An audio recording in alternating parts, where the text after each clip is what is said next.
Hello Movie Maniacs, Pete here from Cinepocalypse. This week I am going to be looking at DVD Corner. I know Blu-ray seems to be the big thing at the moment, but I have such a vast DVD collection. I thought I would go through those. I can't do all of the DVDs because there are about 7,000 and about 5,000 of them are actually in storage at the moment, which is very difficult to get to and would take a long time. But I'm going to go through DVD Corner. There's 4 shelves worth of DVDs, plus I'm going to go through the 3 stacks that are up against my wall, and the 3 shelving units that the 2 shelving shelves that are on the wall just behind, but just to the side of me. I will be doing a Blu-ray update for April, but I'm waiting for all the items to arrive. I've still got a few items to come in the post. I've had 3 of them, and I think there's another 4 to come. And I will do that. Hopefully they should be here next week, and then that video should be up by the end of next week as well. This video is going to be a 2-part video because there are so many DVDs.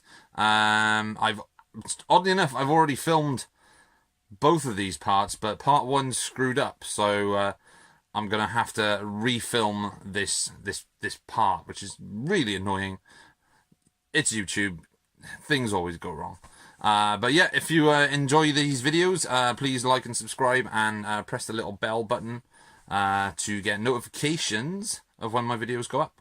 I'm new to YouTube. I've been doing YouTube for a long time, but now I'm going to try and take it a little bit more serious. So yeah, this will be part 1 of my DVD Corner, aka half of my DVD collection. So enjoy. So here we go with DVD Corner Part 1. Up the top we have, first off, The Diary of Alan Rimbaugh, which is the prequel to Stephen King's Rose Red. Next to it is the actual Stephen King's Rose Red. Then we have I Know What You Did Last Summer, Innocent Blood, one of John Carpenter's most underrated movies. This is In the Mouth of Madness, which is a great film. Then we have Stephen King's It, the miniseries with Tim Curry. James Spader in Jack's Back. Jack Brooks' Monster Slayer, which is a really cool monster movie. It has some great practical special effects in it. Then we have Jacob's Ladder. Spanish, I think it's Spanish. Juan of the Dead, I think it might be Spanish or Mexican or Argentinian or somewhere like that. I'm not 100% sure. And we have Michael Mann's The Keep. This is a bootleg copy of The Keep from Twisted Anger. Not that fussed on that film, to be honest. We have The Kill List. Slasher film Laid to Rest. Lighthouse. The fantastic Living Dead at the Manchester Morgue. Lonely Place to Die. Maniac. The Mark of the Devil. Then we have George Romero's brilliant vampire classic, Martin, which is coming out on Blu-ray from Second Sight soon, I think, or Eureka, one of them. Stephen King's Maximum Overdrive. Another Romero movie, Monkey Shines, good film. Next to Monster House, which is another great film. I just realised this top shelf is actually in some sort of weird order. My Bloody Valentine, really fun, really cool slasher movie from the early 80s, and there's the remake. It's not that great. What can you say? Near Dark, this is the 2-disc Anchor Bay edition. This is actually the copy that doesn't have the BBFC certificates on the disc, which I think was a misprint. Some of them were recalled. Needful Things, another Stephen King film, followed by another Stephen King film, which is The Night Flyer, which is a very cool movie. Get down on my knees. Sorry for the wobbly camera vision. Then we have a occult witch film from the early 1960s. It's a UK film. It's called Night of the Eagle. Then Tom Savini's remake of Night of the Living Dead. Cool movie. Nightmare City from Umberto Lenzi, one of my favourite zombie movies. Johnny Depp in The Ninth Gate, which is a Roman Polanski film, which is very cool. Johnny Depp's really good in that. The Oblong Box, starring Vincent Price and Christopher Lee. Then we have The Omen with Gregory Peck and Lee Remick. This was directed by Richard Donner, who also directed Superman and The Goonies. The Others, which is a creepy movie. Otis, which I've seen maybe once, and it was okay. It wasn't that exciting. Australian horror film, Ozploitation movie. Patrick. Then we have the classic proto-slasher itself, Peeping Tom, by Michael Powell, which pretty much ended his career. Dario Argento's Phenomena, one of my favourite Argento films. I'm not a huge Argento fan, to be honest with you, but that was a pretty good one. Pieces, which is the Arrow video DVD release. Bit of a shit film, to be honest with you.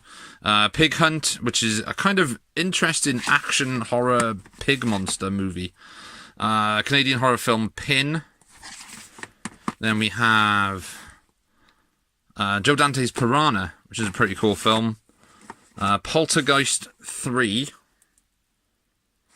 And Possession, which I can't get that sticker off. And we have John Carpenter's Prince of Darkness. Now I'm waiting for a Blu-ray of that to show up, which will be in the April Blu-ray update. This is The Projected Man. Prom Night, starring Jamie Lee Curtis, which is a terrible film. Don't listen to people who say it is a good film. It's not. It's a very, very, very terrible, terrible, terrible movie. Pumpkinhead, directed by Stan Winston. Good, kind of creepy monster movie with Lance Henriksen. Yeah, I really like that film. It's been a while since I saw that, though. Then we have Race with the Devil, which is another occult film, but this is really cool. These people that are on vacation, they witness a satanic ritual, and they then get chased by this cult across America in their RV. Very cool movies from the 70s. Wreck, 2-disc special edition. Rika 2, No Man's Land. It was not actually a bad film. The first one's okay as well. Roman Polanski's Repulsion, which I wasn't overly fussed on. And this is Road Games, starring Stacey Keach and Jamie Lee Curtis. This is a very cool Ozploitation movie. Very Hitchcockian in its style. And then we come down here. Got to get into position. And we have, first of all, we have the 6... Lone Wolf and Cub movies. These are on the Arts Magic. I think it was Arts Magic DVDs. These are actually decent looking transfers for Arts Magic, and who are well known for being very, very bad when it comes to their transfer work. But yeah, these movies are pretty awesome. Baby Cart in Peril. Let's have a look. What we got? We got Baby Cart to Hades, Baby Cart at the River Styx, Baby Cart in the Land of Demons, Sword of Vengeance, which I think is the first one. White Heaven and Hell, and Baby Cart in Peril. Then we've got what's his name? Oh, there we go. Abraham Lincoln Vampire Hunter. And next to that is, if I can get it out, 20,000 Leagues Under the Sea. This is the 2-disc special edition from Disney. This is the Region 1 release. Next to that is By Dawn's Early Light, which is a very cool, like, pre-World War III movie, starring Powers Booth and James Earl Jones. Very cool movie. Sorry about the camera work. I've literally got no room here. Then we've got Earth Dies Screaming, which is Terence Fisher. Very short. It's only like 67 minutes. Science fiction film from the early 60s. I like the whole British sci-fi movie thing from the early 60s or the late 50s, early 60s, because they always all were set in these small English villages, and it kind of gives you that isolation, that feeling of isolation where there's like an empty town or something. Yeah, that's a cool film though. Then we have The Princess Bride. This is the 20th anniversary collector's edition. Again, great film. This is from 2007, I think this one was. I know there's a Blu-ray that uses the same cover art, but the really cool thing is it says Princess Bride that way, but if you flip it up, it also says Princess Bride. Love that film. I want to get the Blu-ray of that, but I haven't found one yet. That's decent enough for me. Original Invasion of the Body Snatchers with Kevin McCarthy, Dana Winter, and Carolyn Jones. Very cool, influential science fiction movie. Then we have Twilight Zone the movie. One of my favourite comedies from the 90s. I'm a Pauly Shore fan, so kill me. It's Biodome. Then we have The Witches, which is based on the Roald Dahl novel.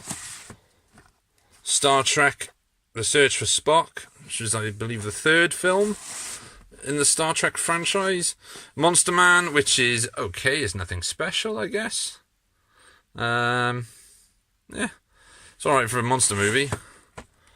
Just One of the Guys, which is a gender reverse comedy about this woman here who goes undercover as a boy in a different school to become a journalist, thinking that only men get chances as being journalists. She wanted to prove that point wrong. The Andromeda Strain, which is coming out on Blu-ray from Arrow.